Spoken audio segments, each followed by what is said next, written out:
बुद्ध ने मध्यम पथ का मार्ग अपनाकर अपने जीवन के जरिए संसार को उदाहरण दिया, मोक्ष अर्थात ज्ञान की प्राप्ति का, जहाँ ना ही कोई इच्छा है, ना चुनाव, ना ही कोई त्याग।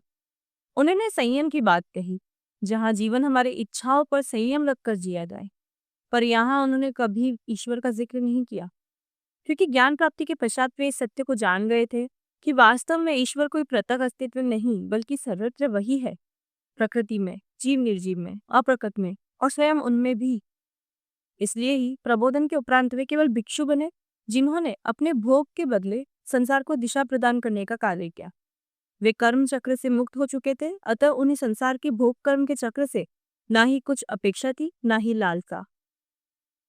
वे ग्रह त्यागी नहीं थे, वे अपनी जन्मों की पीड़ा से आजाद होने का मार्ग खोजने वाले खोजी थे।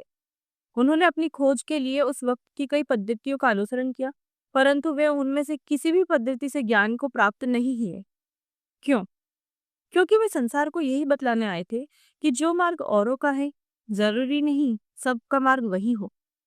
अतः हर व्यक्ति अपनी खोज के अनुरूप अपना मार्ग चुन भी सकता है और नए मार्ग की खोज भी कर सकता है। बुद्ध के जीवन का सबसे बड़ा सिद्धांत यही रहा।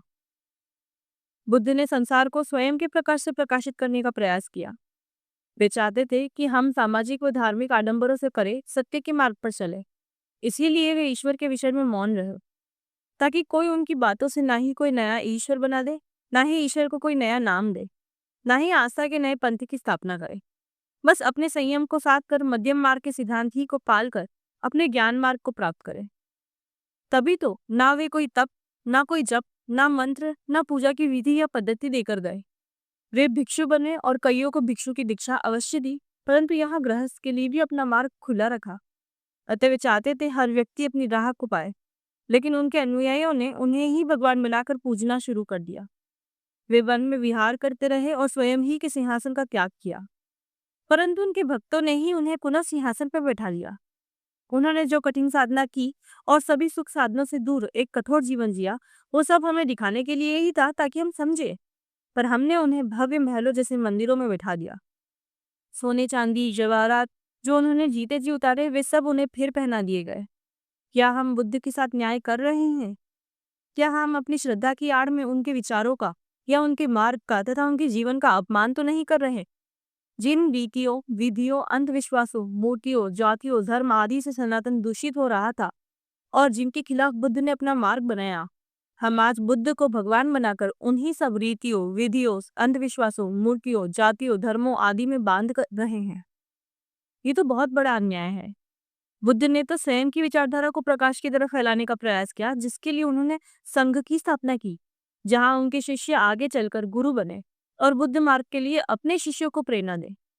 ये गुरु शिष्य परंपरा रही, जहां इस पंथ के पहले गुरु बुद्ध रहे, परंतु उन्हें ईश्वर ही बना दिया गया और नया धर्म चला दिया। यही नहीं, उस धर्म को भी उन्हीं की शिष्य परंपरा में आए भावी पीढ़ियों ने बांट दिया और कई पंथ बनाकर बुद्ध के मार्ग को अपनी विकृति से मलिन कर दिया। यदि वे स्वयं के नए मार्ग बनाना चाह रहे थे, तो बुद्ध की आड़ में क्यों?